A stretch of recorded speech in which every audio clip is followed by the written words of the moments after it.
बड सावित्री व्रत कसले गर्ने कहिले गर्ने भनेर भन्दा 2082 सालको जेठ महिनाको 12 गते सोमबार हो। 2025 मे 26 तारिकका दिन बड सावित्री व्रत गर्नुपर्दछ। यो व्रत विवाहिता हुनुभएका दिदीबहिनीहरूले मात्रै गर्न सक्नुहुनेछ। अविवाहिताहरूले यस व्रतलाई गर्न मिल्दैन। अखण्ड सौभाग्य, सन्तान र प्रेमको प्रतीक पनि हो यो। र आफ्ना मृत्यु भएका पतिलाई पनि एउटी सत्यवान सावित्रीले फर्काएर लिएर आएकी थिइन्। यही निष्ठा र श्रद्धाका साथमा आफ्नो पतिको दीर्घायु, स्वास्थ्य, परिवारको रक्षाको लागि नै यो व्रत हो। पुरुषहरूले, अविवाहिताहरूले यो व्रत गर्न मिल्दैन, सहयोग गर्न मिल्दछ। कसैले व्रत गर्दै हुनुहुन्छ भने र हामीले कथा अपलोड गर्छौँ, कथा श्रवण गर्न सक्नुहुनेछ। अब यस दिन बिहान, यानि कि यस व्रतका दिन बिहान स्नान गरेर शुद्ध हुने अनि सौभाग्य कपडाहरू लगाउने, यानि कि साडीहरू लगाएर त्यस पछाडि गएर चुराहरू लगाएर सिउँदोमा सिन्दुर भरेर श्रृङ्गारहरू गरेर राम्रो भएर श्रृङ्गारहरू गरेर वरको रुखमुनि पूजा गर्नुपर्दछ। एक्लै गर्दा पनि भयो, परिवारमा हामी कोही छौँ भने वरको रुखमुनि गएर पूजा गर्ने हो। सामूहिक रूपमा पनि वरको पूजा गर्न सकिनेछ।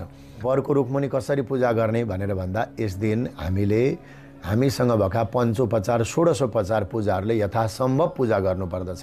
पूजाका विधिविधान सबै नभए पनि केही श्रद्धा राखेर नजिकै भएका वरका रुखहरू, किनभने वरको धेरै लामो आयु हुन्छ, स्थिरताको प्रतीक पनि हो। हाम्रो दाम्पत्य जीवन, पारिवारिक प्रेम, सन्तानको सुख पनि स्थिर रहोस् भन्नको लागि हो।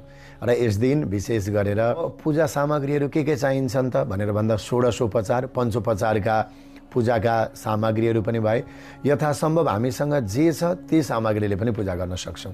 आफ्नो थालीमा किस्तीमा सर्वप्रथम त्यहाँ पहेँलो चन्दन, राता चन्दनहरू भए, त्यस पछाडि तिल जौहरू भए, चन्दन फुलहरू भए, पञ्चामृतहरू भए, दुध दही घिउहरू भए, कलशमा पानी भयो, जनै, सुपारी, दुबो अनि रातो कपडा, पहेँलो कपडा अथवा मोली धागो, काँचो धागो, यी सबै सामग्रीहरू हामीले वरको रुखमुनि लिएर जानुपर्दछ। शुद्ध जलहरू भए, बाल्ने धुपबाती कपुरहरू भए, जे सकिन्छ, जति नजिक छ, जस्तो श्रद्धा छ, यी सामग्रीहरूमा अझै धेरै भयो भने अझै धेरै, अझै थोरै भयो भने थोरै, आफ्नो जति छ तिनीहरू लिएर जाने। एउटा माला पनि लिएर जान सकिनेछ। र यी सबै सामग्रीहरू तयार गर्ने।